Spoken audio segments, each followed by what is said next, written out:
Thank you for joining us on this episode of Goodnight Gamecast. I am your host, Jesus Morales, and to my right... That is correct. I fucking nailed it. You nailed it. It's my co-host, the Froggy, the Frothy, Admoy Division. Hey, what's up? What's up? How's it going, dude? Good, dude. Good. I have coffee, Ooh. and I have a watermelon and coconut bye drink. So yes, I'm doing good. I'm hydrated, so I'm feeling good, and I just showered too. So Ooh. it's a good time. It's a good time. Feeling refreshed. I'm feeling it. I'm feeling like when frogs. Those videos of the frogs where they pour water on them and they like get up. Oh yeah. That's exactly how I feel right now. It feels great, dude. It feels great. It feels good. So I wanted to ask you one thing, actually. What's up, dude? What you got for me? Tell the world, What up? because you only told some people on your stream. Okay. Tell the world about the wonders of Diet Ginger Ale. Oh, dude. Oh my God. You see, look here. There we go. There we go. I still have last night's can of Canada Dry Diet Ginger Ale. It's here to stay, Jesus. It's here to stay. If you're not watching me on twitch.tv/MoreDivision Tuesdays, Thursdays, and Saturday nights, you're missing out on some free advertisements, non-paid. This is not an ad. Dude, Canada Dry is delicious. It's delicious. Like I'm a Diet Coke lover. I love it. But I bought a case of Canada Dry. I'm already out. Diet Coke. Oh my God. Diet Coke's it's still full, dude. The fridge is still full. These bad boys just depleted, dude. Depleted. They're so good. I highly recommend you try these if you haven't tried them. Highly recommend it. Delicious. Well, I'm gonna, because last thing you recommended me was actually pretty nuts. And that was that mint dark chocolate Kit Kat. Dude, isn't it so good?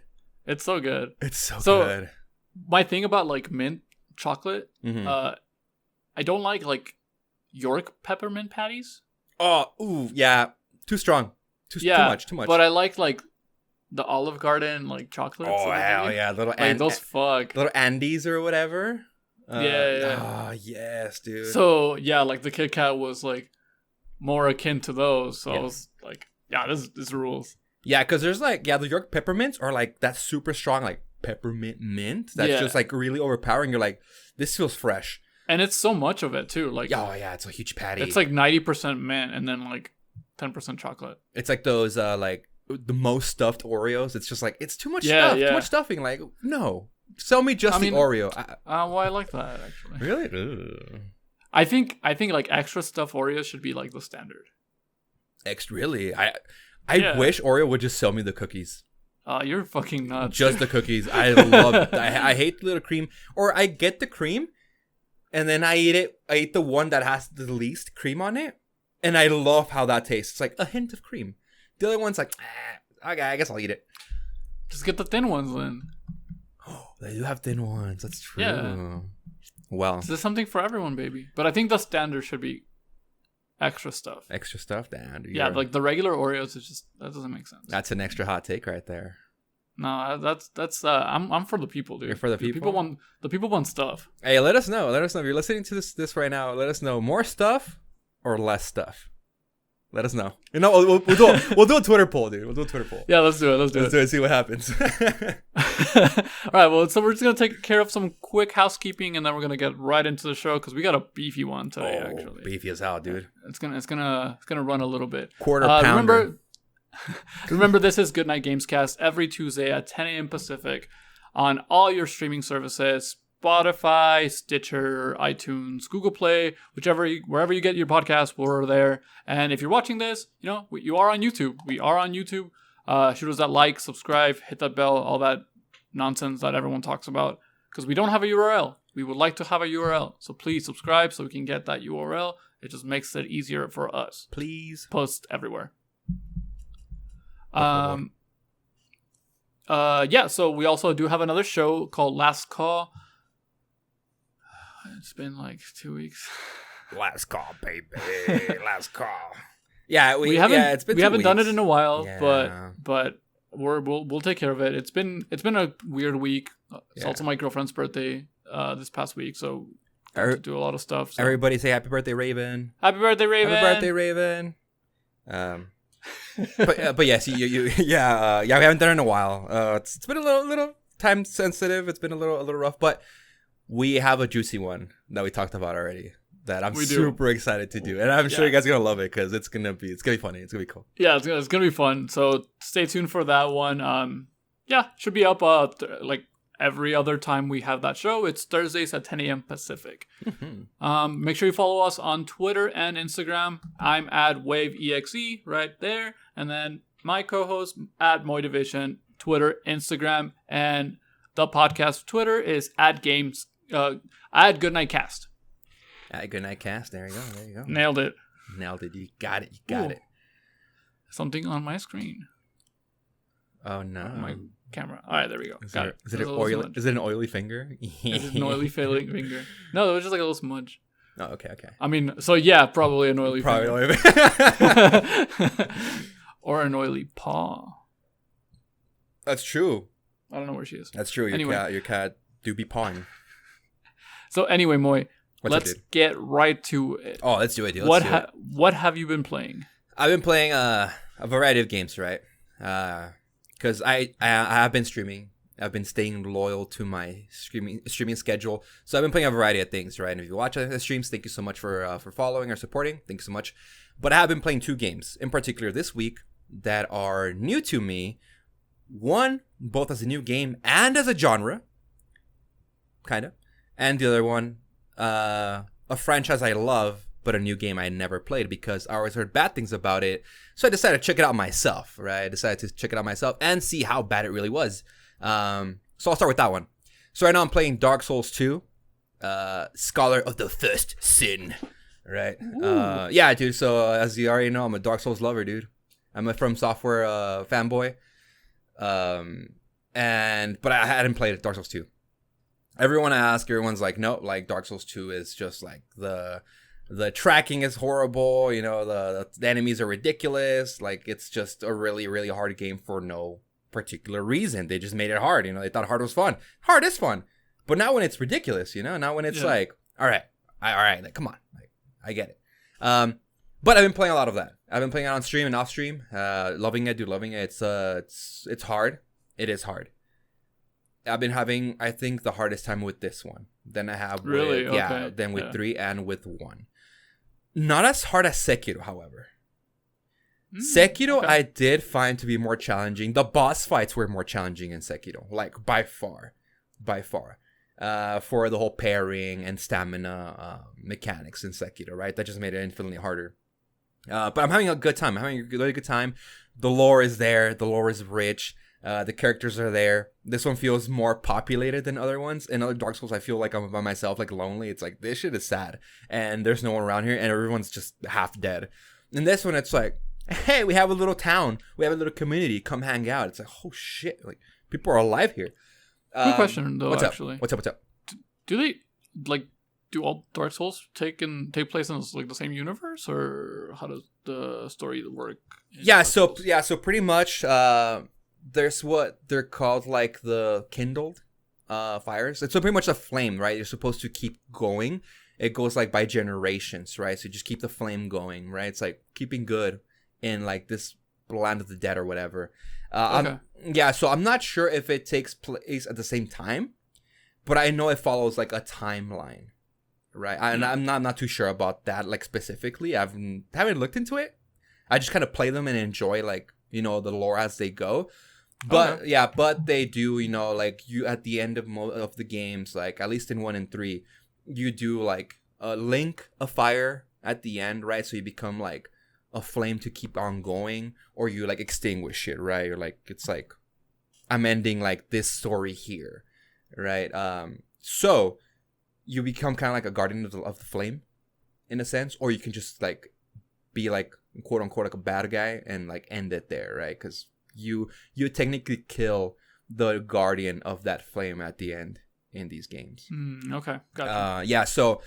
But it's super cool, dude. Super cool. So I'm guessing, you know, it's gonna be again, you know, I'm gonna fight them, like the boss in this one. It's some king, I believe.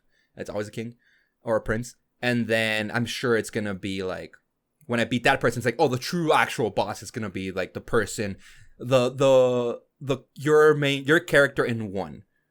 So the person I played as in 1, I'm sure I'm gonna have to beat that character at the end of 2. Oh, you know, okay, because gotcha, at the end get it. of 3, you beat the one from 2. You know, because they link The 5. scholar. The scholar, will. yeah, there you go. All right, so I'm super excited to see what happens. You know, I'm having a great time. And if I'm streaming it, stop by and watch. You know, it's you guys can kind of see what it's all about. And then I've been playing New World, which is that's right. Amazon's gaming new MMO. There is a preview event going on this week. Actually, it ends Friday. September 5th. Right, so I started playing like 3 or 4 days ago. Never played an MMO for more than 5 hours. The last MMO I played was Final Fantasy 14. I played for 5 hours. I was extremely overwhelmed. I had no idea, and I was playing on the PS4. You know, I should be playing MMOs on PC. So, I just made my experience not that enjoyable.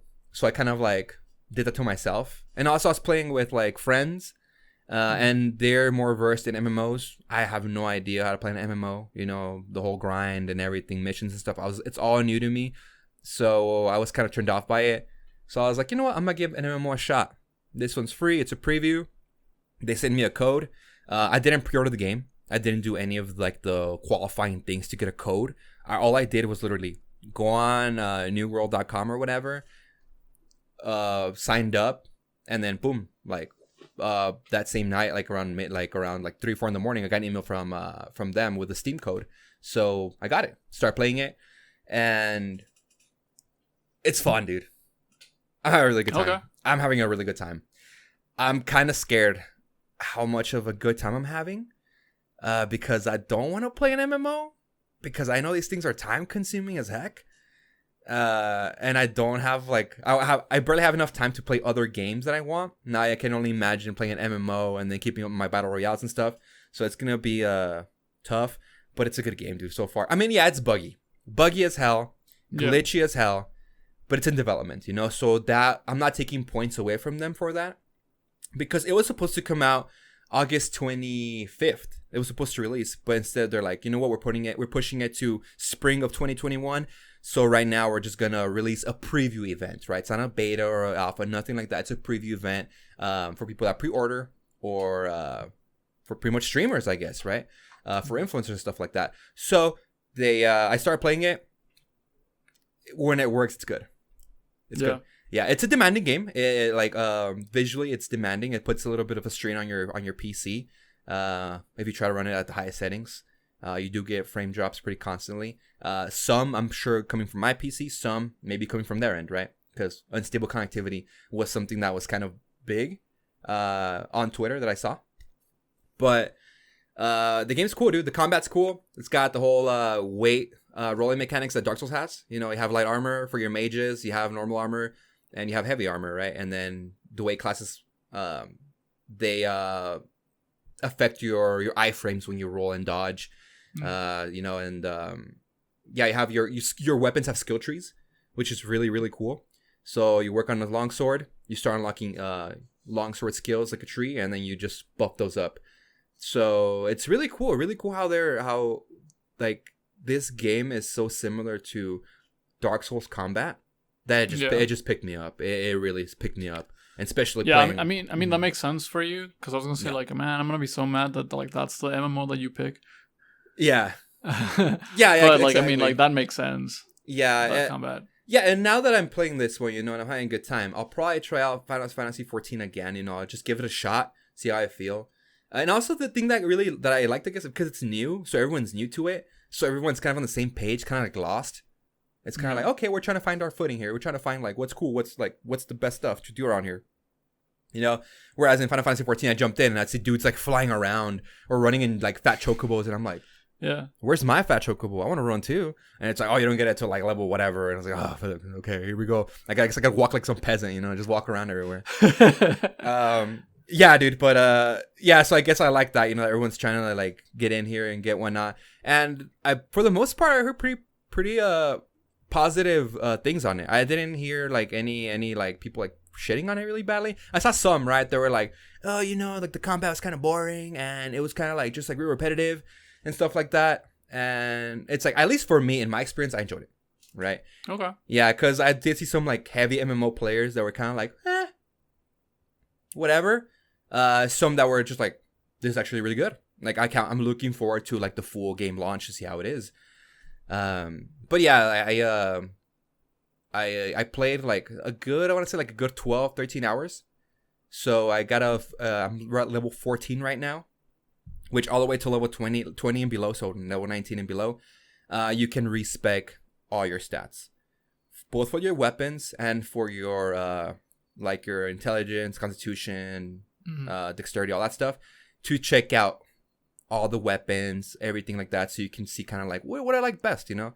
Yeah. Instead of like putting your points there and then like, oh shit, like I don't want to play a hammer wielder anymore. I want to be a mage. I gotta get a new account, right? So, yeah, it was fun. It was a fun experience. I'm having a good time. It's gonna end on Friday. I still haven't experienced the war mode, which is the 50-50 PvP. I haven't experienced that yet. I was supposed to play today at 2, but I woke up like past 2 because I slept like at 5 a.m. last night. So that sucks. I hated that because I was looking forward to that so I could actually like see it in effect. Because I did join a faction. I joined the Syndicate. Oh yeah, Syndicate, baby. Oh. Yeah, and yeah, we're being attacked by I think the Marauders. So it was a fight today. I haven't even checked. Maybe we lost territory. I don't know, but I'm sure we won because we were just like heavy Syndicate in that area. But yeah, dude, I'm having a really good time. I'm looking forward to maybe playing some more of the beta or however they do it. And when the game comes out, we'll see what's up. We'll see what happens. Because since it is an Amazon game, I'm interested in knowing if it's going to be a, like, obviously subscription, right? But I don't know if, like, let's say you have Amazon Prime, and you know how they give you, like, some half-ass, like, Amazon Prime Music or an Amazon Prime, like, video. Will they give you, like, a half-ass version of the game, right? Or some sort of discount for the game for your monthly subscription? Or nothing at all, you know. So I'm interested in that as well. See how they're going to implement their subscription for Amazon Prime into their video games, you know. So that is exciting to see how they're going to go about that. Cool. Yeah, I know. Might have to look into it, but like I don't want to pick up a second one. I'm already like on the fence about like getting into World of Warcraft with like Shadowlands coming right up. Right. So. Oh yeah, true. No. I mean, I understand. I completely understand. It looks cool though. Like I watched like. I didn't catch your stream that day, but I watched some of the VOD, and it looks interesting.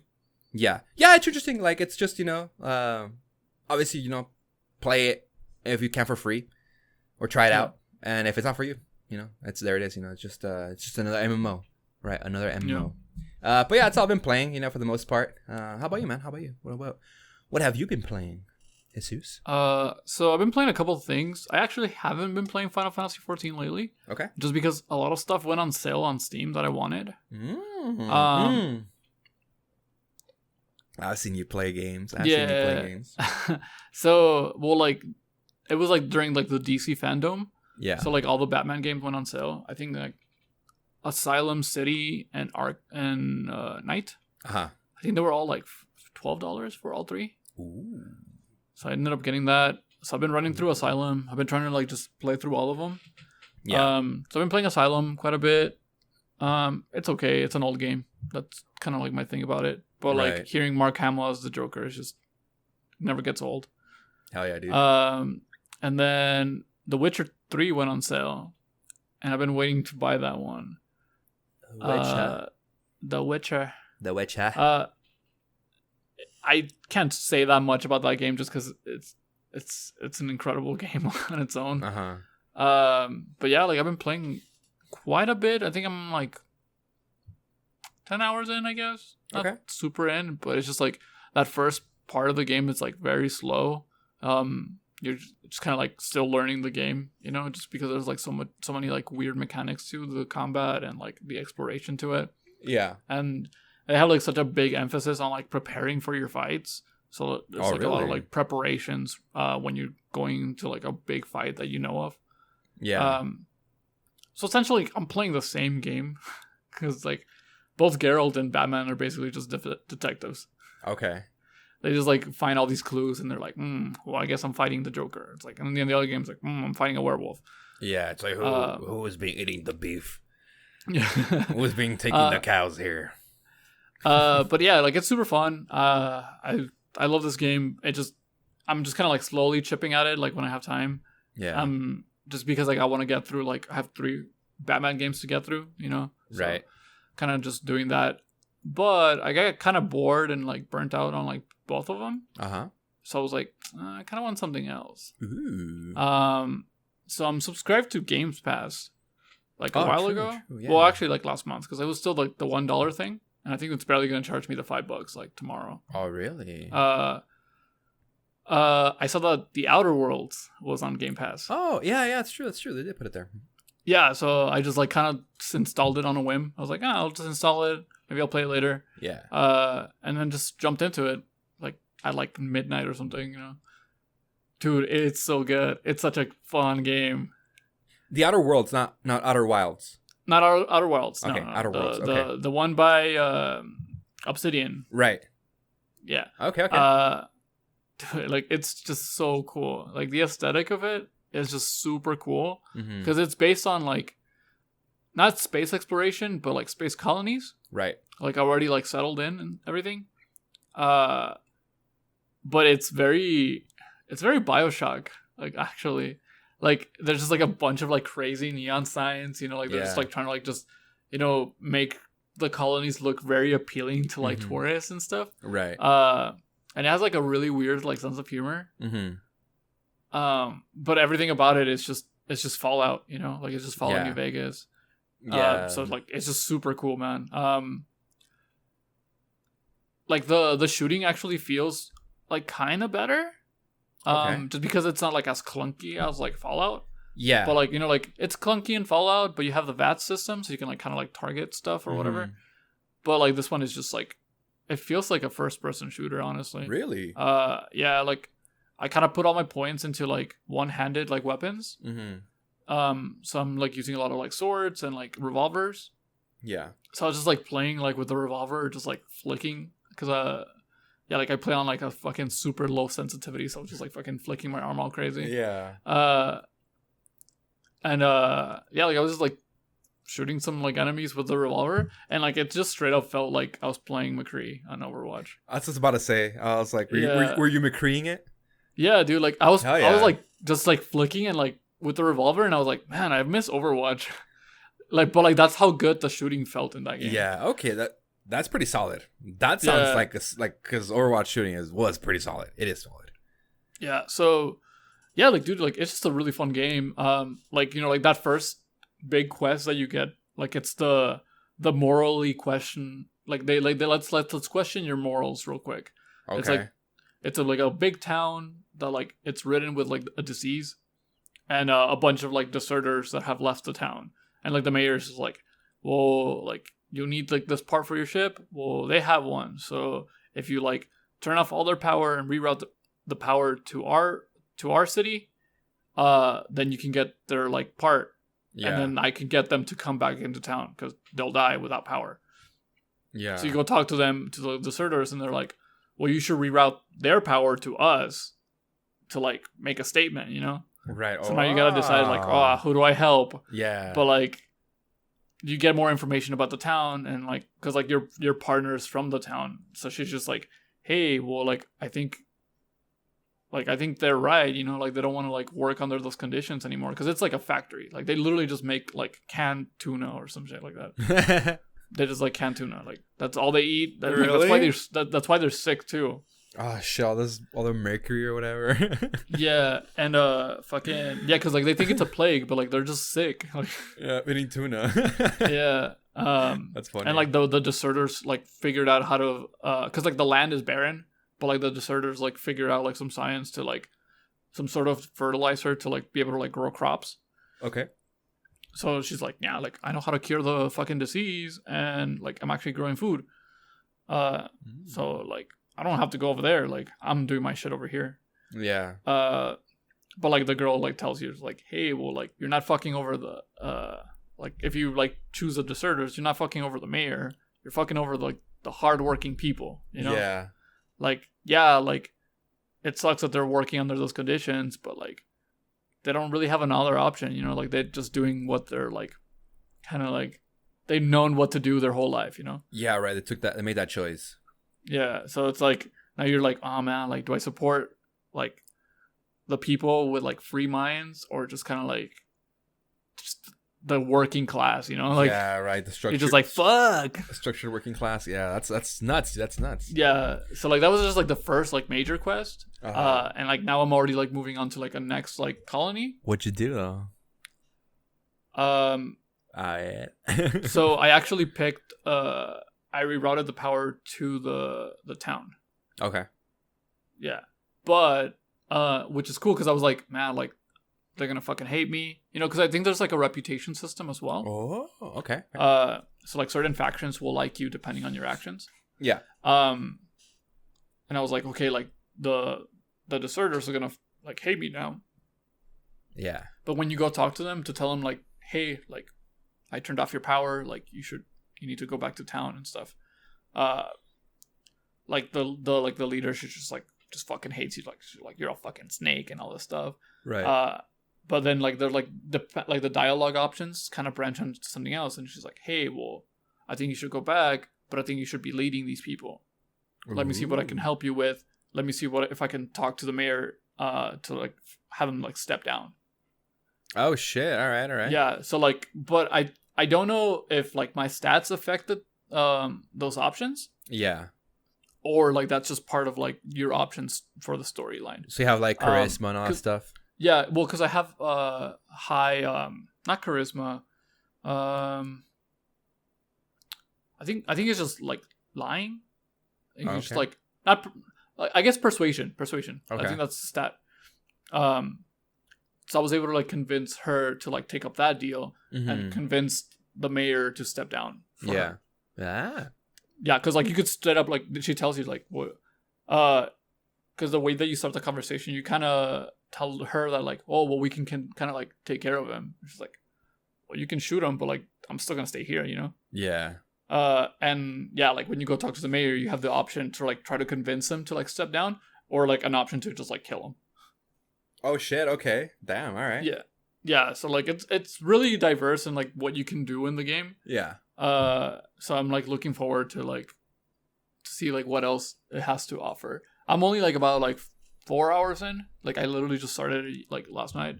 Okay. But it's a really cool game. Like been wanting to play it for a while, so like well, I'm just glad that I'm able to play it now. It is demanding though. Like it's pushing my rig. Oh, is it really? Yeah, like I can run it like at like ultra settings. Uh-huh. But I gotta figure out like a way to like lock the FPS like at a certain range, because it bounces from like really high. Like it'll still run like 140, 120 FPS, but then it'll drop down to like 50. Ooh. Okay. Like in certain scenarios. So in order to like avoid that, I just kind of locked it at 60. Yeah. And ran it at like very high. Okay. Just so like I could be like just stable gameplay. Yeah, just you know, stable all so I can throughout, enjoy right? it. It still looks incredible, you know. It's just like it's such a big world that. Yeah, it kind of pushes it a little bit. Right. Well, we got the 30 series coming up, baby. 30. Got the GeForce 30 series coming up. Oh, dude, I can't wait. Dude, I can't wait. I'm already like I'm already locked in, dude. I'm already like send me notification, send it to me. September 17th, baby. September? Really? Yeah. September 17th. Oh my god. That's when they. I thought it was October. Jesus. No, September 17th. I think 17th is when they go on sale, I believe. So because they're selling them separately, right? Like, yes. There's like they're tiered. I think the 24th is the 3090. 3070 and 3080 are the 17th, I believe, which is my sister's birthday and my mom's birthday. Here, mom. Hey, got mom. You a graphics card. I got you a present. I got you a graphics card. Oh, geez. Guess that's Are you gonna go for 3090? No, dude. I think it's 150. No, 1,500. 1,500, dude. 3090. Nah, that's way too much money, dude. Way too much money. I was like, can that even fit in your case? Like, do you even have a power supply good enough for that? It actually do. Really? I can put one in here. However, I think my motherboard wouldn't be compatible. I have the space. I have the power supply. Motherboard, I don't think it'll support it. It supports a 380 and a 370 for sure. And if it's because I have like the large rig, like the big one, so I have a bunch of space in there. And I think the power supply I have right now is 1,000 watts, I believe, or 750. Because I believe the minimum it required was 750 for the power supply. So I think I can. But it's expensive. But the 370, 500, So $49.99, and the 380 was $6.99, I believe. 700. Yeah, 7.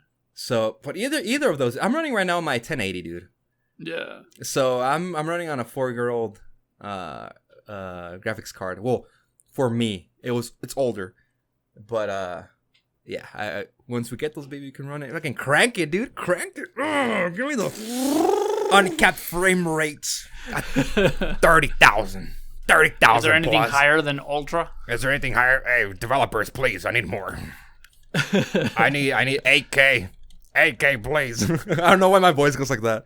I guess that's my angry, pissed off gamer dude that doesn't respect crunch times and developers, right, and art directions, anything like that. That's my voice. That's the voice in my head.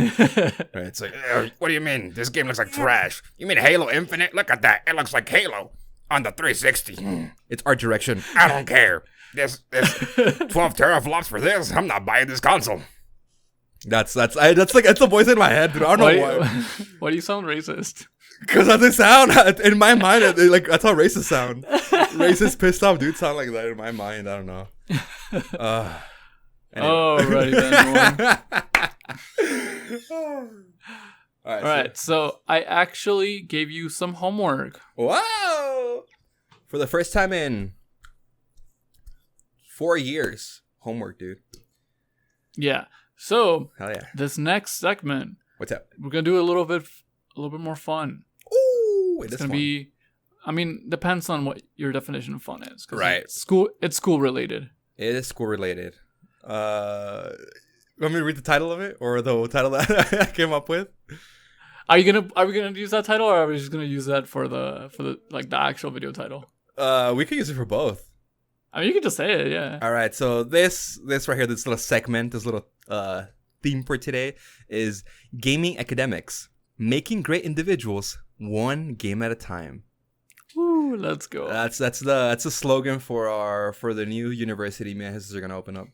Well, just kidding. This is gonna be a public school. It's a public school. It's a great school. This is K through 6, dude. Yeah, K through 6. This is great school. So yeah, that's today's headline. So I told you, Moy. Yes, you did. If you were to set up a curriculum of video games for like a school based on each genre of video games, which games would you pick for each genre? Just one game per genre. Right. And we mentioned grade school because this is the bare basics genres. So no tactical RPG, no third person shooter. No, like we're going action, RPG, platformer. You know, like that, just bare bones, like the broadest genre that you could imagine. Yeah, right. Yeah, because we didn't want to go into like a degree plan for college students, right? Because you could have like, okay, well, I want to master in RPG. I want to like a bachelor or a degree in RPG. So I gotta take tactical RPG 101. I gotta take strategy. I gotta take JRPG. I gotta take I don't know, like just all the RPGs, right? I'm blanking right now, but we said them earlier, right? So right now what we're gonna do is like the solid, just math, history, science. So RPG, action, adventure, horror, plain and simple. No niches, no little. No, this is the umbrella one, obviously, because we don't want to sit here for 6 hours. Exactly. I mean, we still got a long list though. Yeah. One thing though, we did separate RPG and JRPG.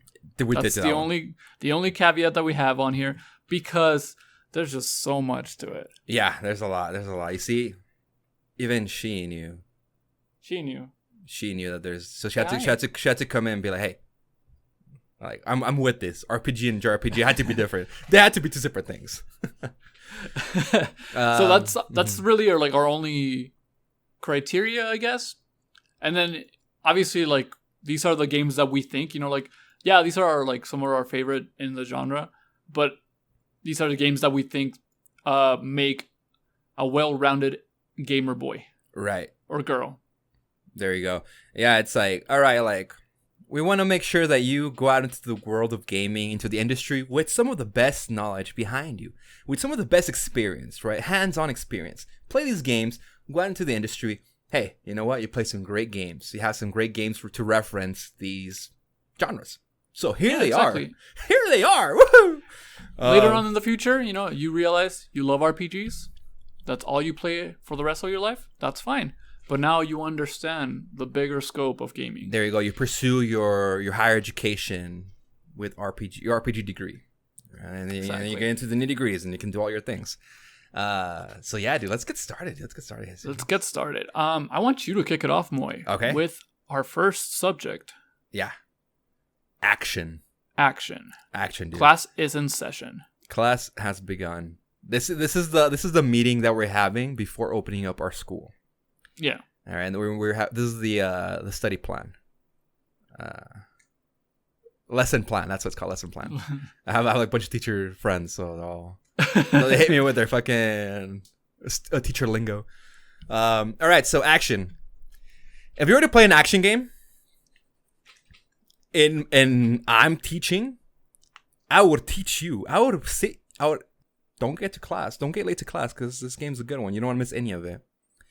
Metal Gear Solid 2, Sons of Liberty. That's the game I'm having you play. I was gonna say Metal Gear Solid,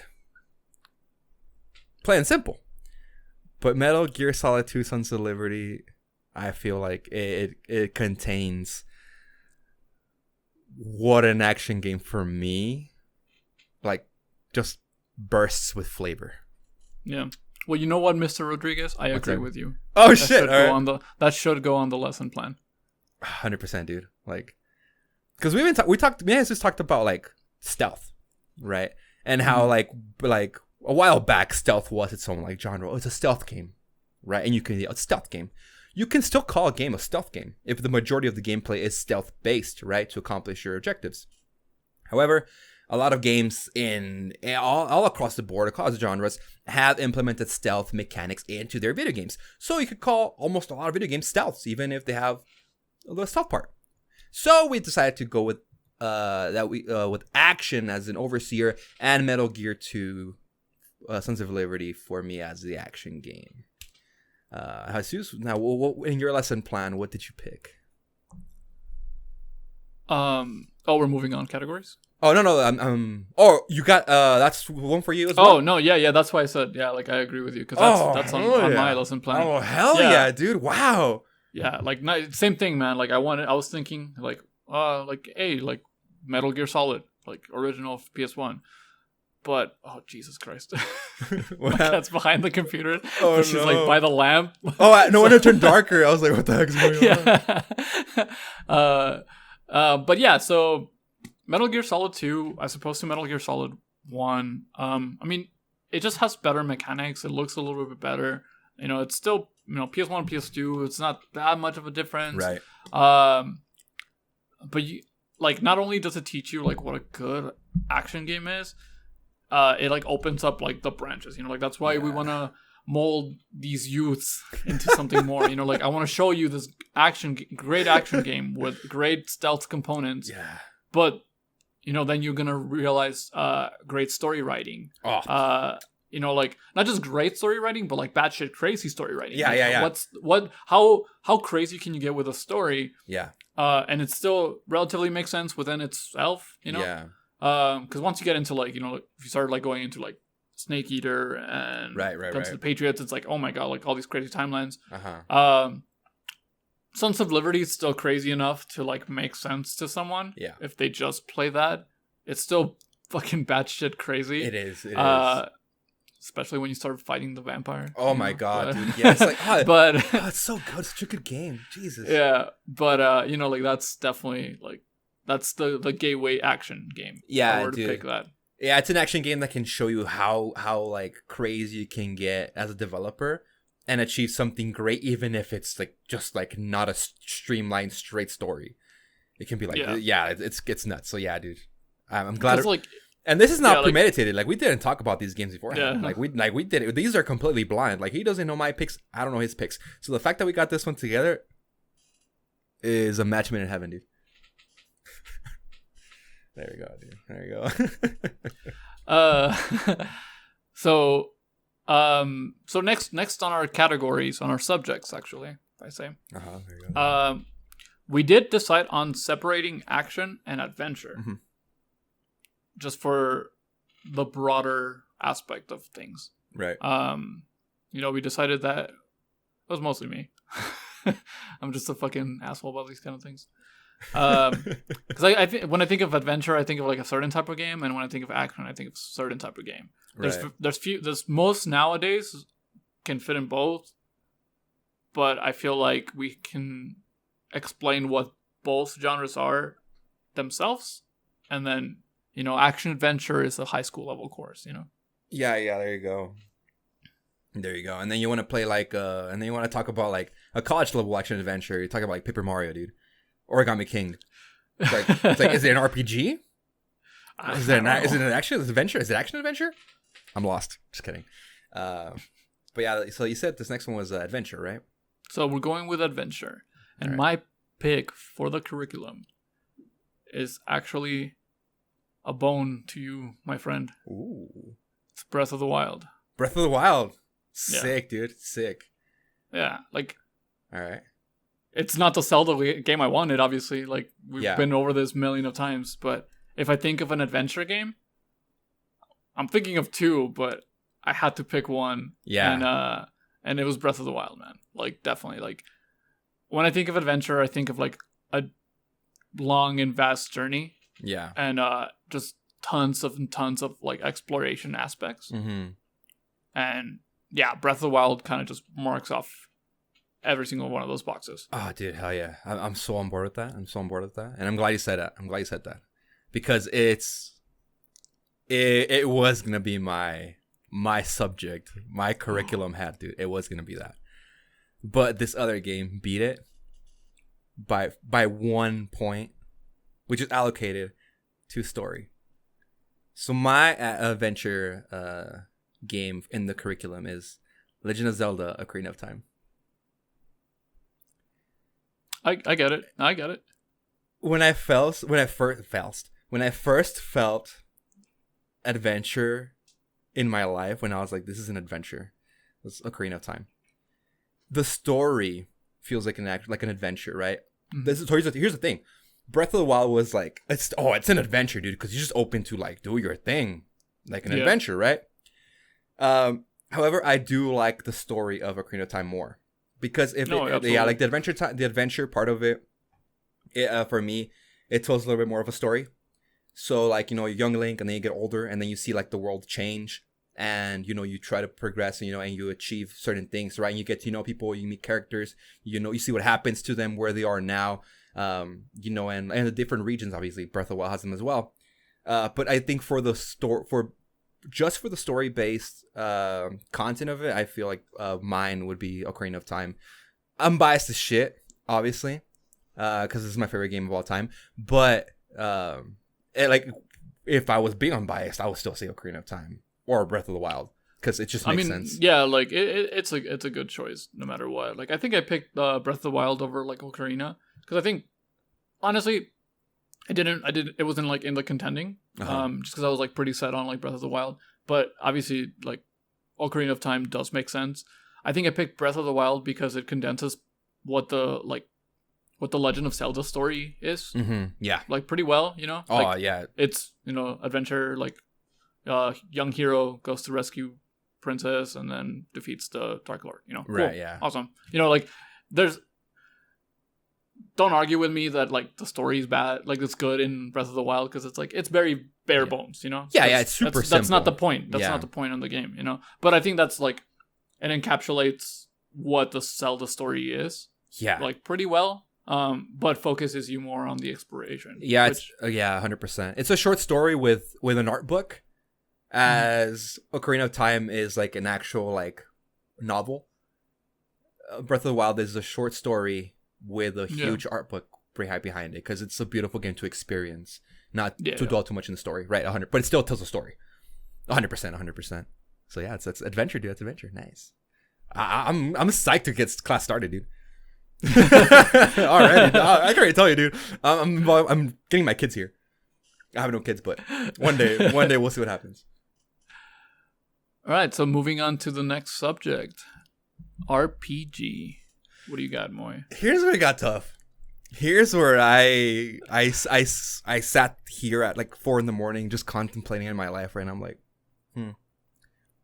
there's so many. There's so many and so many options. All right, so, and this is gonna sound crazy, but it has all the right RPG elements. Sorry, hit the mic. For an RPG. So the RPG I would show my students would be Dark Souls 3.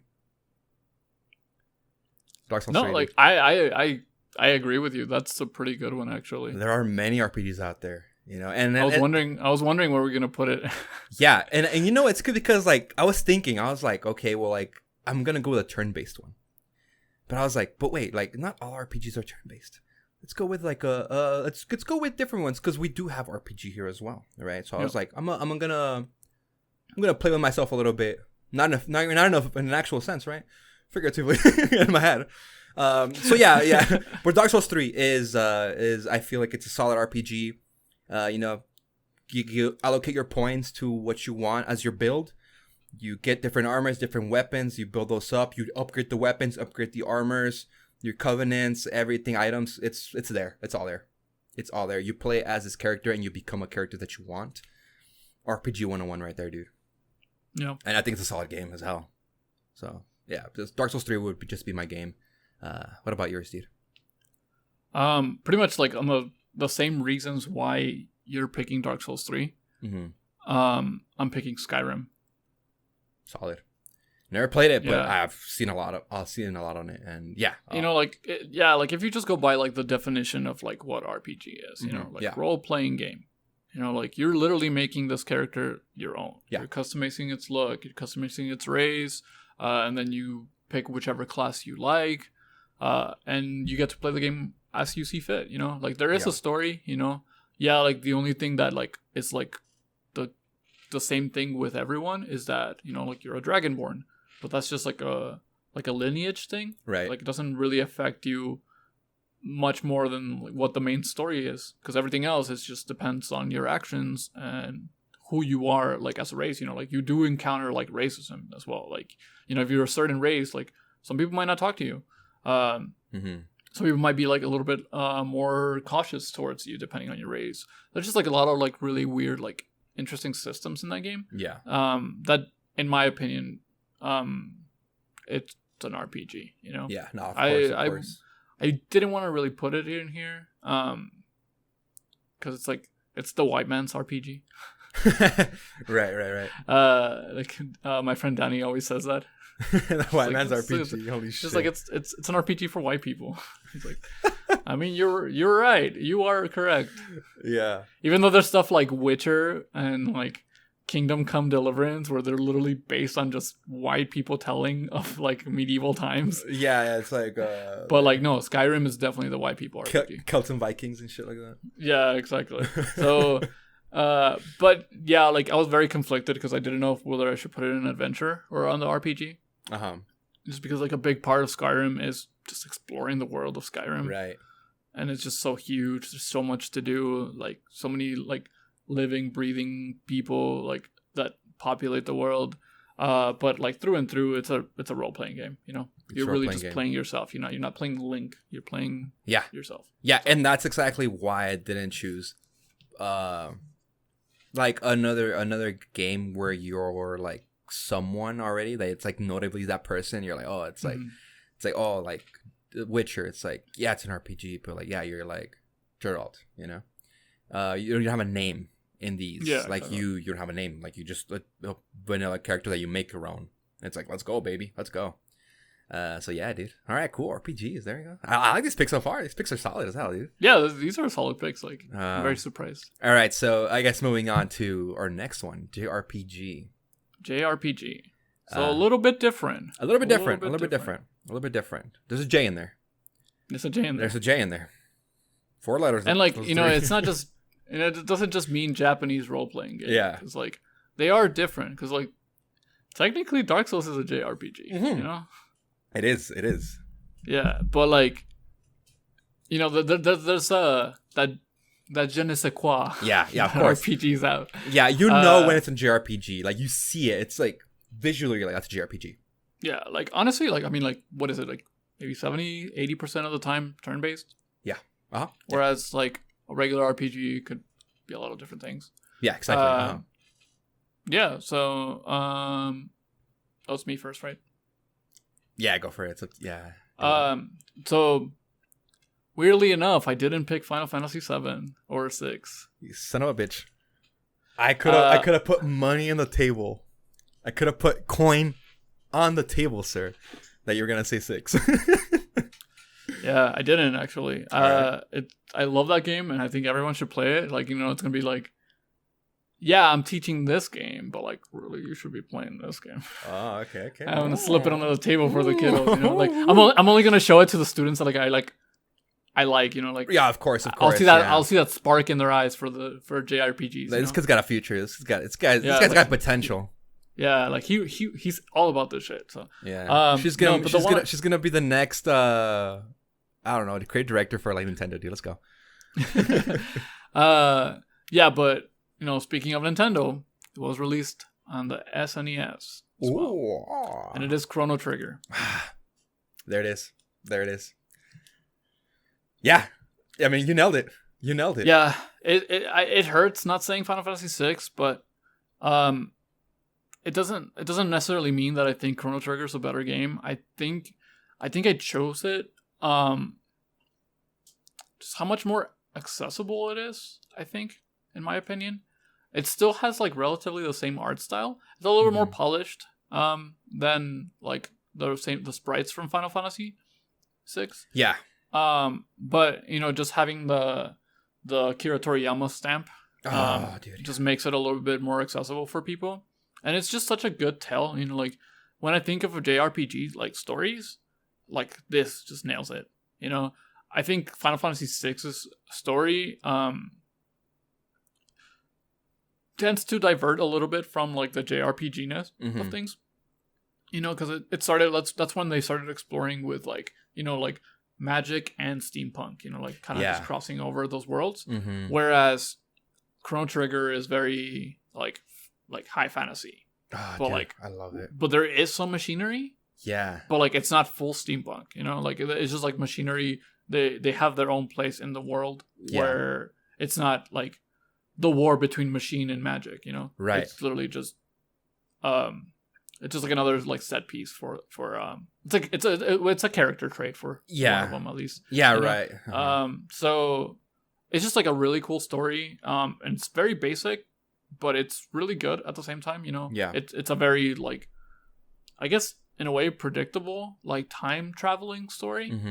But they have their own like unique spins into it to make it weird enough, I guess, quote unquote weird enough for a JRPG. Yeah, dude, like going from like prehistoric times like dinosaurs to like a future where everything's just destroyed by like ourselves, and then going to medieval times, and then dude, it's just so good. It's so good. And the characters too, you know, like, bro, there's a frog with a sword. that as soon as I saw that, I was like, yes, I am gonna play the shit out of this game. It's just a really good game, and it's a golden standard, dude. Golden standard for JRPGs, right there, dude. Like everything that came after, like it's just like, well, like you can relate it to Chrono Trigger, you know? Yeah, it's the daddy of all, the mama and the pop of JRPGs, dude. And you know what? What's gonna make this class even more cool is that we can get stuff from the past and stuff from modern times to give our students, you know, some reflection on the times, you know, and how things just adapt, right? Persona 5 Royal. Persona 5. I was gonna say Persona 5 by itself, but Royal, I'm playing it right now. I haven't finished it. I'm already sure it's just gonna be a better game. Yeah. So yeah, Persona 5, dude. I wanted to say Persona 4. But not 4. But 4. You know what? Here it is. In my heart and in my soul, Persona 4 Golden rests on the pole position, dude, on the first place. It's just it's grabbed me, dude. It's grabbed me, and it's never gonna let go. But if I were to teach someone and show someone a Persona game, it's 5. And it's a JRPG, baby. Yeah. And there you go, dude. Like, it's just I'll admit that this is the one I want to show people. Once they're like, oh, JRPGs are cool. Hey, play Persona 4 Golden. Let's see what you think about it. And there you go, baby. There you go, dude. There you go, dude. That's the entree. Persona 4 Golden's the dessert, dude. It just goes. I like that. It just goes straight, dude. It goes straight to the heart. But yeah, that's mine. And actually, that was like my pick was gonna be Chrono Trigger. It was Chrono Trigger, Persona 5. I was just like, oh, I don't know which one to go with. So I'm so glad you said that. Holy shit. My girlfriend was like, once I like told her, like, I pitched her the idea for the show. Yeah. She was like, Persona 5. Yeah. I was like, no, Chrono Trigger. And I have Chrono Trigger right here on my PC, dude. So I was playing it the other day, but I just turned it on. Saw where I was kind of lost. I just turned it off. But the little music, I was just like, oh yes, so good. But yeah, that's it for JRPG in the curriculum. Yeah. So just a heads up, we're gonna run through some of these a little quickly because either we don't know a lot about them, or there's just like so much to like talk about that. So we just try to keep it brief. We're also at an hour, so we're gonna try to like kind of breeze through some of these. But the next category is strategy. Mm-hmm. What you got, Mr. Rodriguez? For you, my friend, I have a title that awakens many people. And this is Fire Emblem Awakening. For me, it is. It's okay. So I've never been a Fire Emblem goon, right? I grew up away from Fire Emblem games for some fucked up reason. Fire Emblem Awakening was one of the first ones I played. I didn't play any prior to that. Radiant Dawn, GameCube, nothing like that. I didn't play any of them. Played this one, immediately fell in love with the game and the franchise. I was like, I need to play more of these, and I instantly became a fan of Fire Emblem. So yeah, and Awakening, I think Awakening is just a good, solid entry level game. I don't think it's one of the more difficult ones, or one of the easier ones, or one of like the ones filled with like just like kind of like shit story. I like this one. Like, I feel it's a good story, solid story. Time travel again, and I just think it's a good game. Just plain and easy, dude. Fire Emblem Awakening is a solid game for me. Solid pick. Like, I know a lot of people don't like Awakening. I love it. Mm-hmm. I'm not sure I agree on the pick for strategy games. Ooh, all right. It's like fairly easy. Oh, it's easy. It's an easy game. Yeah. It's an easy game.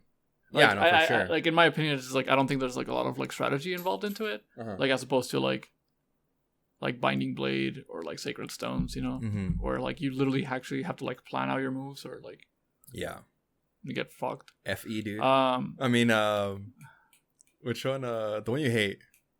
Fates. Yeah, Fates, Nor and Hoshido.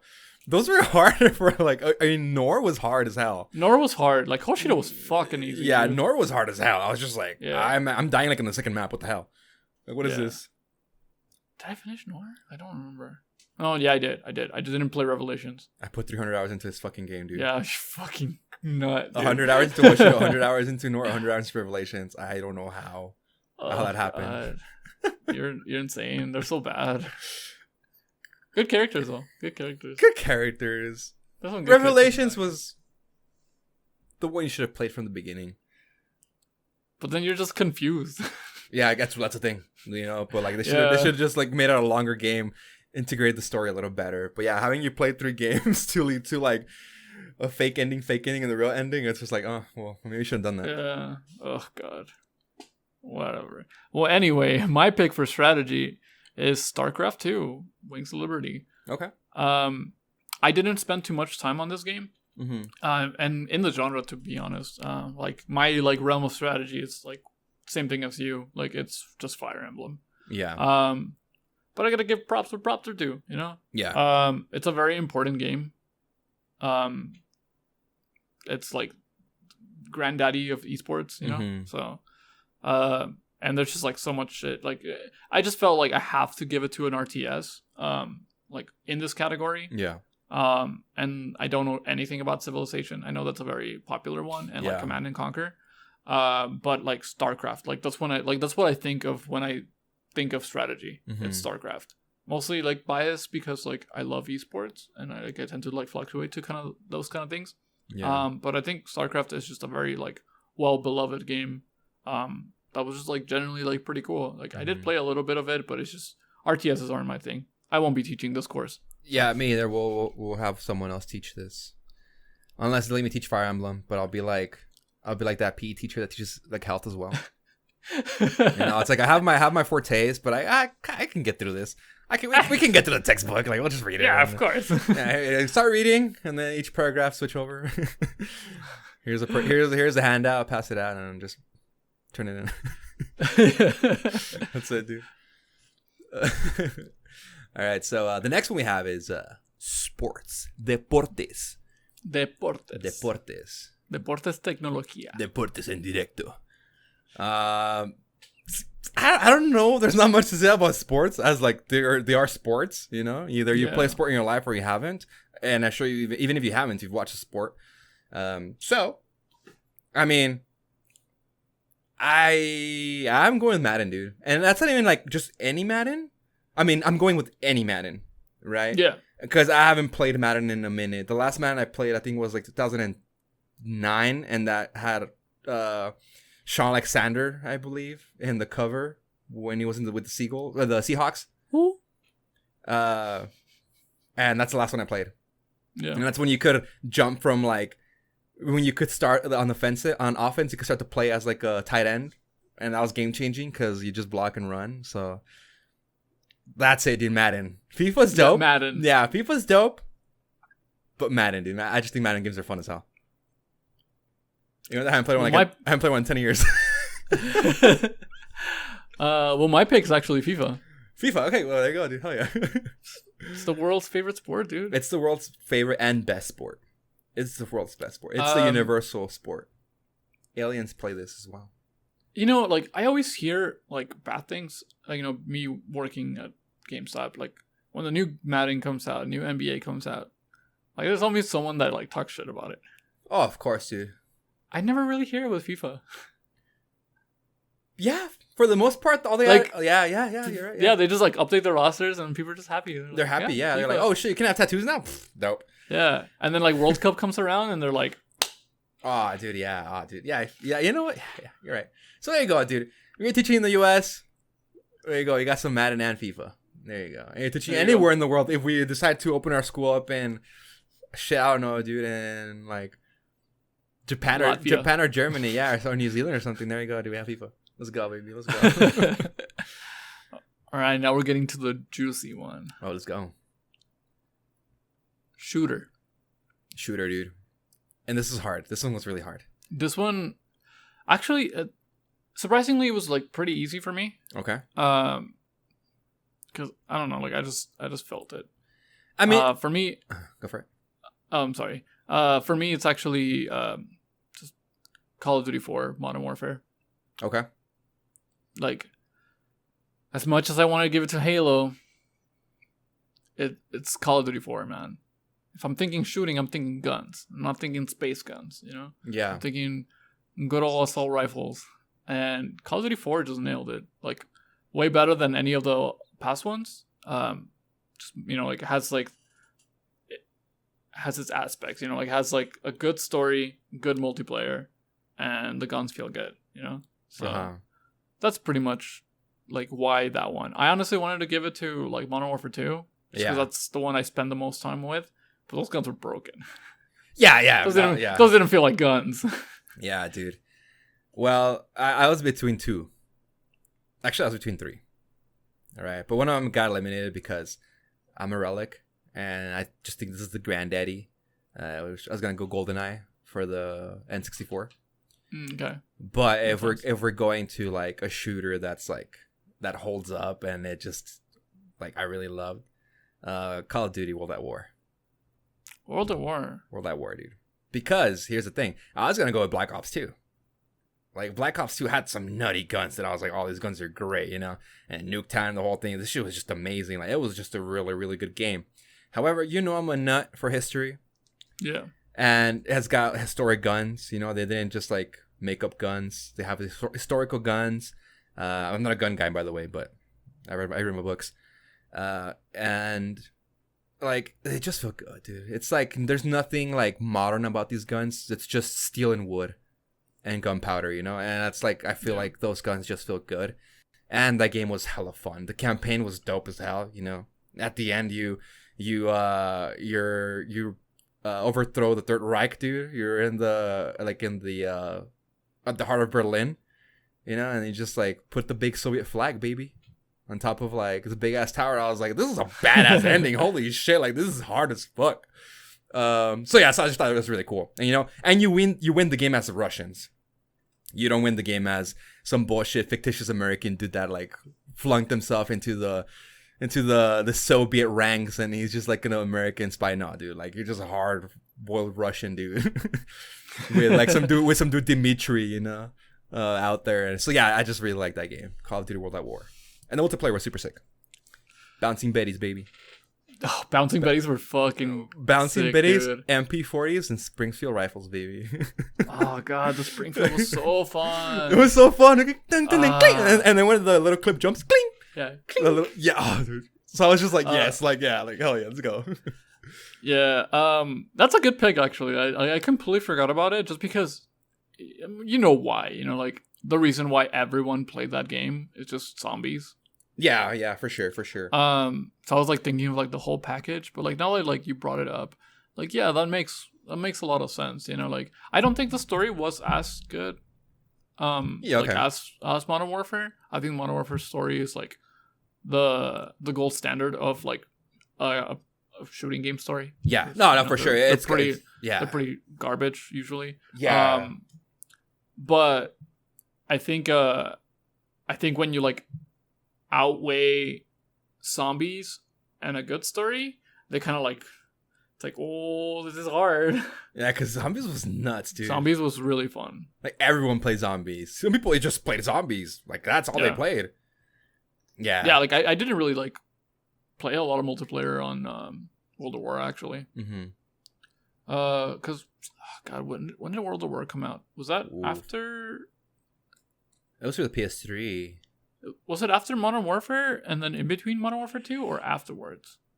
I'm not sure, to be completely honest with you. I am not sure. I don't remember. But anyway, yeah. So. But there we go, dude. There we go. Yeah, shooters. Shooters, baby. Our next one we have racing. Oh, okay, cool. Jesus, would you like to... Actually, do you want me to go first? It's you first, actually. Okay, wait. Cool. Yeah. All right. This was easy but hard. Okay. I'm just gonna say it, dude. It was between two of the same franchise, but I just gotta give it to like the blueprint, Mario Kart 64, dude. Oh, let's go, dude. Mario Kart 64. I was gonna go deluxe. I was thinking about deluxe too. Yeah, but 64, dude. 64, like, it's just the Mario Kart. I don't know. For the historical value, I guess you don't put it. Okay. Like, and then also because it was just a fucking amazing game. It was just a great game. Yeah, no, yeah. 64 is like a super solid game. Rainbow Road, who doesn't remember Rainbow Road? That's played this game. Little farm, it's just all the tracks are so memorable and iconic. Beautiful game. Beautiful game, dude. What about you? So I'm actually changing my list real quick. Oh shit! All right. Because I'll tell you what I had, but like I don't know why I completely forgot about this game, and I'm gonna like explain it like off the dome because of how much I love this game. Okay. All right. So on my list for racing was Mario Kart Wii. Ooh. Okay. Ooh. Because I think Mario Kart Wii. I don't know. It's just like, how do you rate Mario Kart games? I guess like just how cool the tracks are. But I think Mario Kart Wii is just a really cool game just because of how like accessible it was. Like you can get like, babies know what to do there. You just do this and you drive. Which that was the most horrifying thing for me. I sucked at that. I was like, no, I hated it. But like like anyone understands what this is. Yeah, of course. My mom, dude, she would play racing games, so she would like turn the controller. It's like, no, mom, like the D-pad. Yeah. No, exactly. Like, exactly. No, vuelta, no, vuelta. And I was like, mom, no, that doesn't work. It's not the future. So like I think it's just cool to have like those options. Like, you know, even though the motion controls weren't like the best, I think it's just cool that you had that choice, that you could do that. I mean, I guess by the logic, you could say that like Deluxe works as well. Mm-hmm. But I just remember liking Mario Kart Wii a lot. And it was like kind of like one of the first one that did that. Yeah. But I am gonna change my answer to the objectively better and best Mario Kart, which is Mario Kart Double Dash. Double Dash was dope. Because Double Dash is so sick, man. So not only is it just a good racing game, you get to play with your friends, dude. Yeah. Not just against them, you get to play with them. Yeah, dude. I think Double Dash just kind of nailed it. Like, it's just, not only is it just a racing game, like it's just a fun racing game. Yeah. And it gave us the best thing known to man, which is Baby Park. Baby Park, dude. Baby Park fucks, dude. 7 laps, let's go. Dude, yeah, no, like it's honestly one of my favorite tracks. I'm like drifting half that track, like half. Yeah, the time, exactly. Like you're not drifting. if you don't know how to drift, you're not playing this track. Right. Oh no, dude, yeah. Like if you're not drifting, like get out of here, quit. Press pause and exit. Yeah, dude. Shit. It's because they're so good, man. They're so good. Mario Karts are just good games. They're just good games. You're like, I did have pole position for the NES, dude. I did have pole position because I was a huge racing gamer. Like when I was a young bloke. And pole position was just the shit, dude. You know, it's like you see the track, it's raining. Okay, well you gotta put on your tires with traction. It's not raining, you put on your slicks. You change the transmission, you change this and that, right? So it had RPG aspects to it, which is kind of nuts. And yeah, you know, like you have your Ferraris, you have your McLarens, you have your whatever, and like, okay, well, which one are you gonna choose? And then it's got like these standard speeds, but you can have like, you know, change the suspension, change this, change the spoilers. And so I was like, oh crap. Like, so that was really cool. It was like all that before like Need for Speed, like all these other games where you add stuff to it. So I was like, so pole position was in my list. But then I was like, there's no way you're beating Mario Kart. Get out of here. Get out of here. Yeah, get out of here. Get the fuck out of here. So yeah, exactly. Yeah, exactly, dude. Yeah. I bet if I taught kids pole position instead of Mario Kart, I would get like parents at my door pissed. Like, why are you teaching my son? Why are you teaching my daughter? What's wrong with you? I sent him to this school because I heard this was the best gaming academia in the world, and you're telling me you're not showing him Mario Kart, you're showing him pole position? Give me the tuition. I'm out of here. I'm taking him over somewhere else. Oh man. All right, let's get going because I want to run super long. The next one is horror, Jesus. Horror. What was your horror pick? So this one's actually like super hard for me. I feel it. Man, like I'm not super big on horror, but I really appreciate it. Like it's like one of those genres that like I really wish I like cared more about, but like I'm too anxious, you know. Oh, dude. Like yeah, like I'm actually just like a super big like Resident Evil stan. So like this was just like really hard for me, especially because I didn't pick Resident Evil. I 100% feel you. I know exactly. It hurts. I know what you're talking about. I know exactly what you're talking about. But I went with Silent Hill 2. Solid pick there. I went with Amnesia. I knew you were gonna pick the Amnesia too. Like I was like, he's gonna pick Amnesia, dude. But I mean, like honestly, like I think you can agree with me with like the same explanation I'm gonna give, which is just like the atmosphere, man. Yeah. Like just the vibes of the game, like they're just unreal, and like I think that's what I'm looking for, like in a horror game. You know? Yeah. Resident Evil gets kind of goofy sometimes. Yeah. But like it still takes itself seriously, even past the goofiness, and it still has like good atmosphere, but it's very like jump scary and like Like lately, they've been changing up the formula, which is why I was gonna pick, like, surprisingly, like my second pick was gonna be Resident Evil 7, Okay. which is like, if you're a Resident Evil fan, you're gonna fucking hate me. Yeah. But just because I love what Resident Evil does with their horror formula, is that their thing is not to scare you, is to constantly constantly change what you know in order to keep you on your toes. Yeah, right. You don't get comfortable. Yeah, and like that's what 7 did. Like 7's not a Resident Evil game until like the end. Right. And like I think that's why, like, that's what horror is. But if I'm going by that logic, then Silent Hill 2 just nails it. Oh, dude, yeah, Silent Hill's terrifying. Silent Hill 2 is just spooky, dude. You know what, dude? I don't even dare play that game, to be honest with you. I get scared really bad, like really, really hard. But yeah, exactly. Like for the same logic that you just went with, yeah, like I went Amnesia because I was gonna put like Resident Evil 2 remake, dude. Honestly, man, because the anxiety that is induced when Mr. X is behind you and there's no feeling of safety and just constantly moving. Also, the zombies like knocking on the windows and it's super dimly lit and dark. I was like, this shit's terrifying. Like, I'm like, this is terrifying. Like, this is horrifying. It's a Resident Evil game, but I'm actually scared. But I'm not always scared in Resident Evil. I'm not always horrified. When I think about horror and being horrified, I think about Amnesia because I'm always shitting bricks. I'm not, everywhere I'm going, I'm like, everything's dark. Where are these things? Where like, and then I see one and you're like, holy shit. And you run back. Like, it's just the worst. So yes. Like I'm a huge, I'm like, ugh. I'm a huge Resident Evil. I love Resident Evil 2.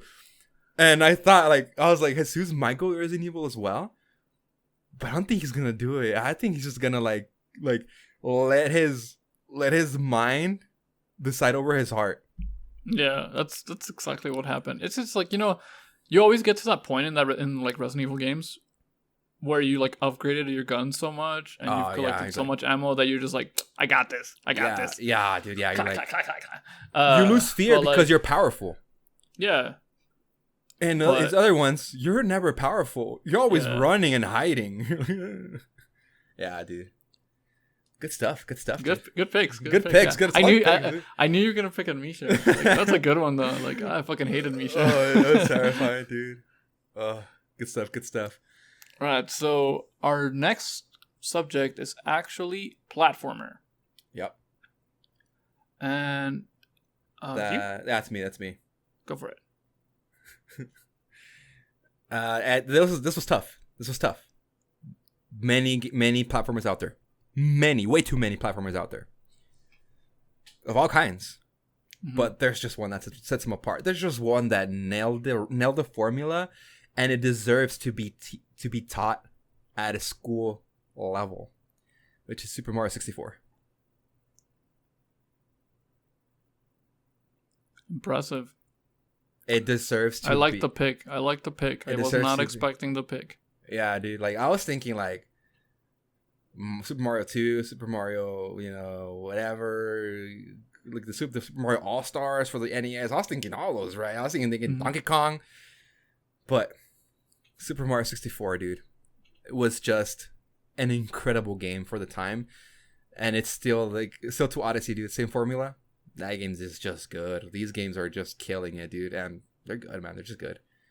Yeah. Yeah, that's my pick. I mean, like my introduction was gonna be the exact same as yours. It's like, this is the game that like got it right. Like, this is the magnum opus of platformer. Let's go. And it's not Super Mario Brothers. It's Super Mario World 3. Okay. Like, this is just like... And I fucking hate Mario, dude. I don't like Mario. You know this. I don't like it. It's boring. I would have picked Mega Man 6. Yeah. But when I think of a like strictly platformer, where it's not super challenging, where I just want to like kill myself. Yeah. But it's still fun. Like, it gives me like some semblance of like, hey, this is kind of hard. Like, I should be kind of taking my time. Yeah. Super Mario World 3, man. Like Mario World 3 is great, dude. It's just incredible, man. It's great. It's such a god. Like all the like this like that's the one that like introduced all the new things to like Mario games. Yeah. And it didn't feel weird and it didn't feel out of place. Like they all just made sense. Yeah. And just gave you the tools to do even cooler platforming. Yeah, it's so memorable. It's such a good game, dude. Like honestly, like everyone should play Super Mario Bros. 3. Like it's just an incredible game. Timeless, dude, timeless. Like you could play it when it came out, you could play it today, you could play it tomorrow, and it's gonna be an amazing challenge that just doesn't get old. No, great pick, dude. Amazing pick. Good stuff, dude. Thank you. Next one we got is this one's right up your alley, dude. Fighting game. If there is a fighting game you're teaching, Jesus, to your students, which one are you showing them? Which one are you opening up the syllabus and be like, this is where we're gonna go over? This is a loaded one, dude. Because I have a feeling of what you're gonna say, but I could be wrong because you're you, you know, and you're weird sometimes. I mean, yeah. There's definitely like, I guess like the right choice, which is just Super Street Fighter 2.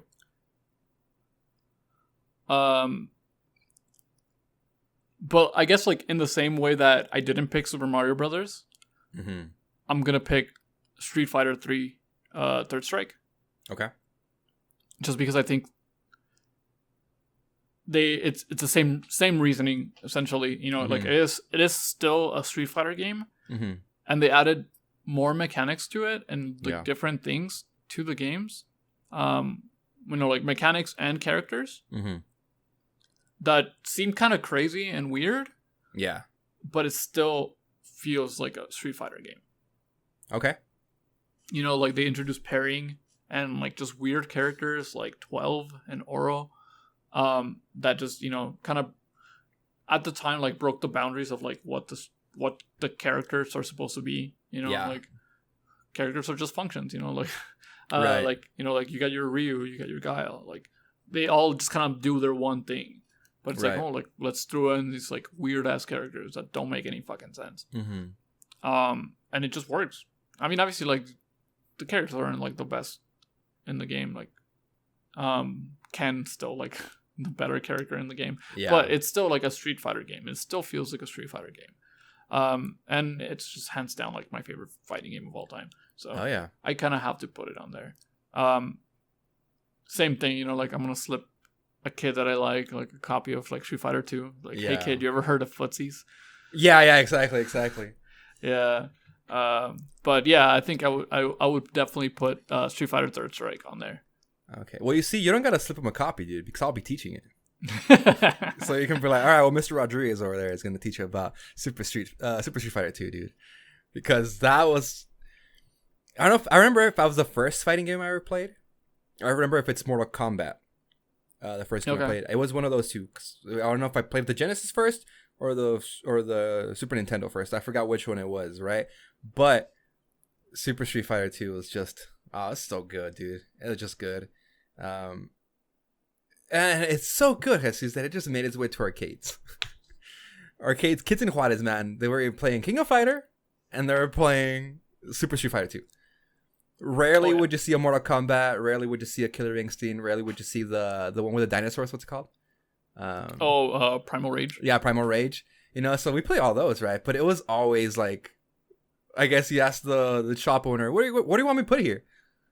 Give me Street Fighter 2. you know? And yeah, dude, like it's just a beautiful game. Solid fighter, footsies, dude. It's fun.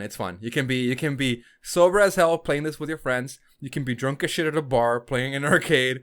It's always a good time. And they have what's up? And it still holds up too. It still holds up, dude. It still holds up. Yeah, like I'll still play it like once in a while. Like it's dude, still walking rocks, dude. Yeah, dude. I love that game so much. E-Honda, dude. That's my boy, dude. Oh, E-Honda's just the GOAT, dude. Dude. God, I love that character so much. So it just good. ruined him.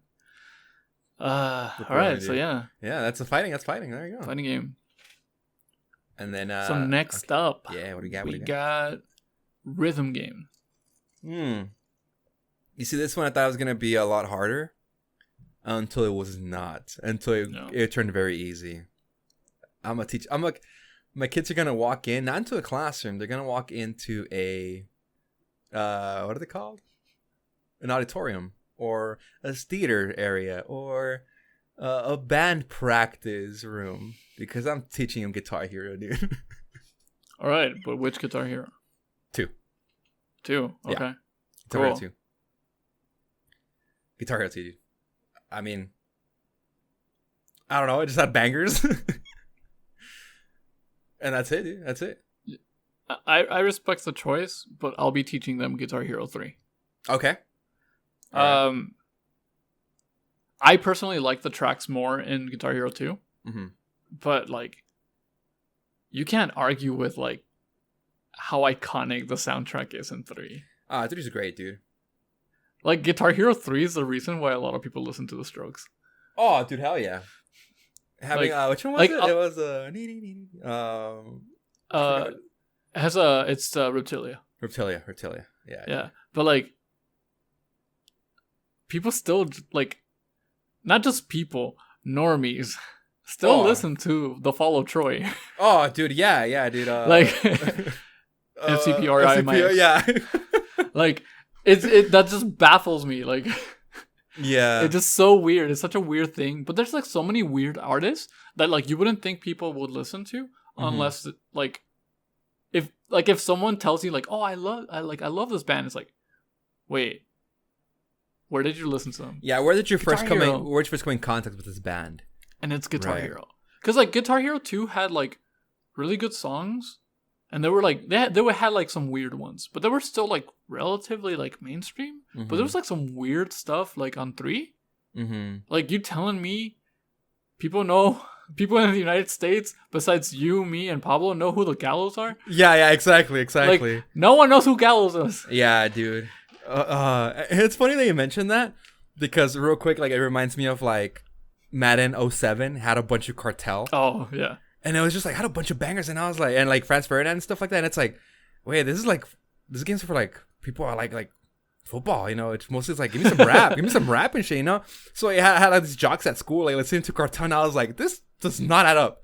Or, like, it had Ms. Murder from AFI in 2010. Oh, that's sick. And I was just like, and I was playing, and I was like, because I wasn't playing it at the time until I got the copy. I played it and I saw that. But once I was at a friend's house, I heard Ms. Murder playing, and I was like, I'm in a room full of like G-Unit dudes. Why is Ms. Murder playing in here? And I walked to the living room and they're playing Madden, and I was just like, Ms. Murder is playing. What the heck? It's in the game. I lost my shit. I was like, wow, dude. Big Punk, dude. Let's go. He's Big Punk. Let's go, dude. There it is. They hit you with it, dude. Oh, dude, yeah. It's in the game. It's in the game, dude. But yeah, that's like 100%. I know exactly what you mean by Guitar Hero showing, you know, normies some bands that are just like not common. You know, not common. And you know what else Guitar Hero 3 has? Ms. Murder. It did have Ms. Murder, dude. I'm gonna go back and like revisit all these like track lists and soundtracks, because I forgot most of them, honestly. Dude, like, oh, man, every time I go to like a Dave & Buster's, I'll play Guitar Hero with like their shitty ass like super heavy guitars. Like, why are they so goddamn heavy? They're so fucking heavy. It's like, yeah. To like not steal them? I don't know. That's stupid. Anyway, and like I just like look at the track list and I'm like, man, like this is just chef's kiss, baby. Yeah, dude. Has Block Party, like, oh man, like dude. It's just so good. I love it. So yeah, like, and it's just a good game. I mean, like, we were talking about the soundtrack, and obviously, like, it makes sense because it's a rhythm game, but it's just a fun game, man. It's a fun game. It's a cool game. Like, nothing changed from like 1 to like 3.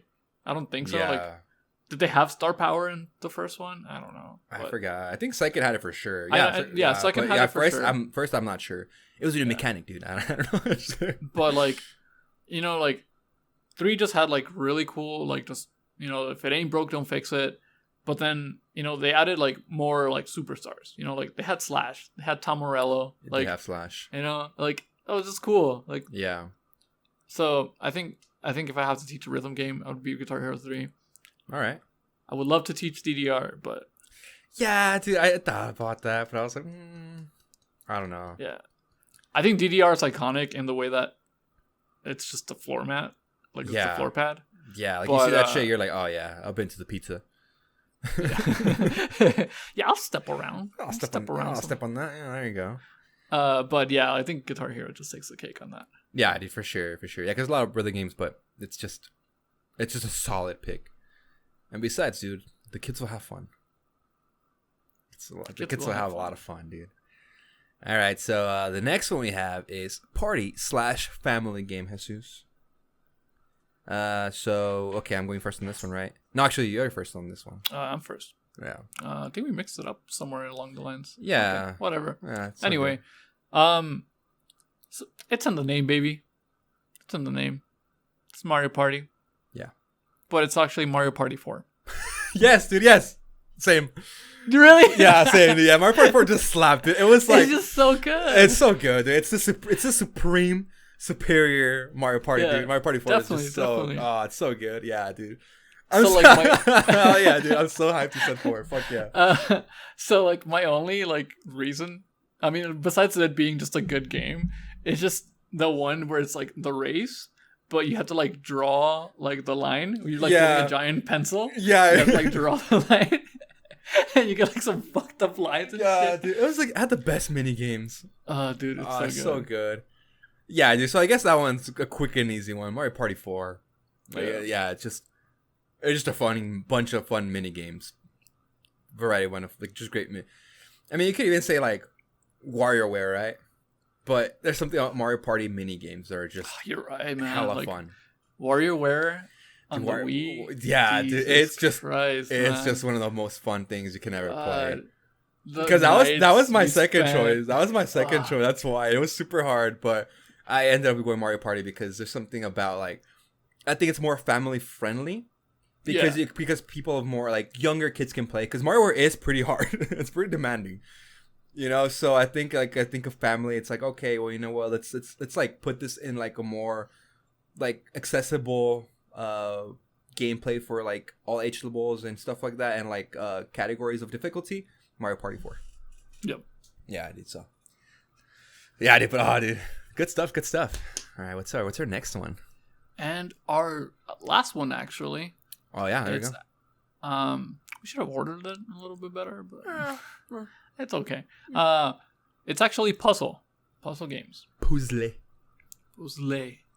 Yeah. Okay. So puzzles. So this one we added like right before the show because we're like, oh, I forgot about puzzles. Yeah, puzzles. Yeah.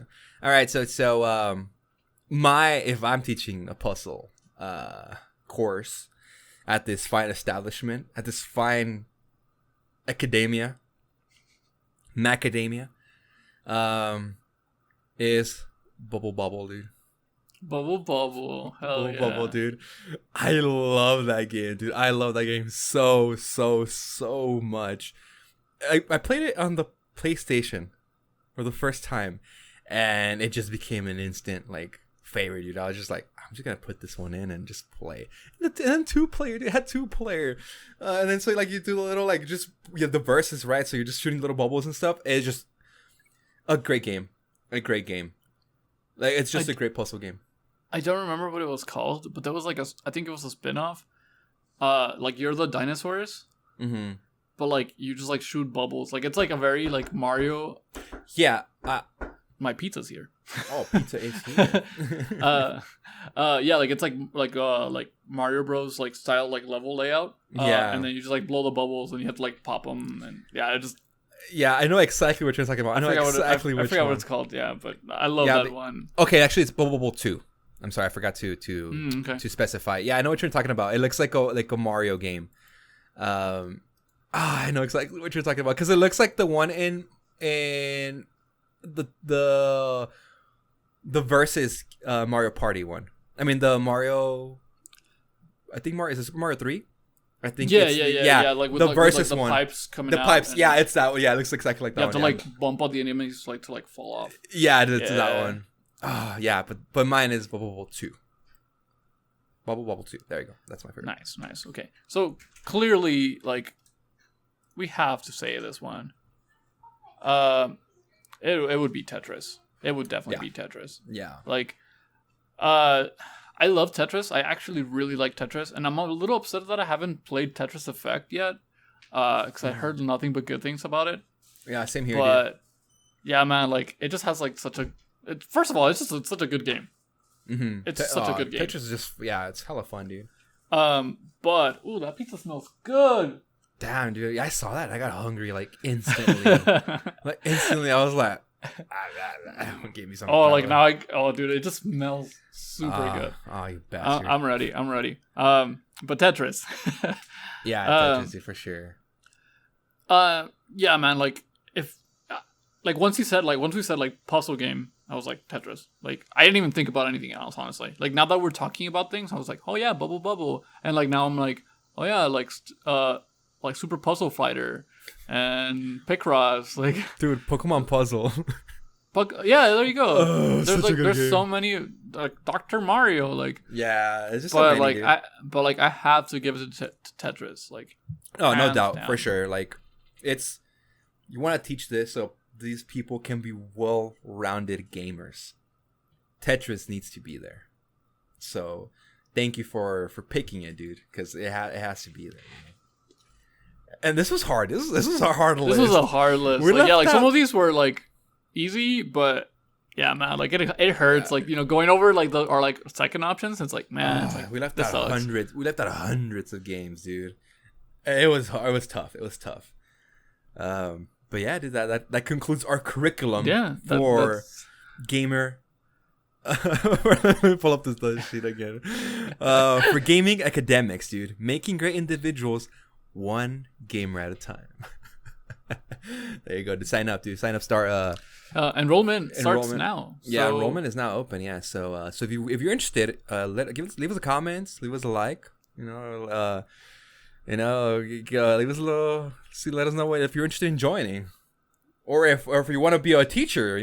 Send us your curriculum. And yeah, we're hiring. We're hiring. So you want to do something and that we didn't mention, let us know. We're taking applications.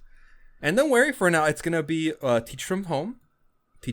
So of course, social distancing. So we are very understanding of the environment we're living in today.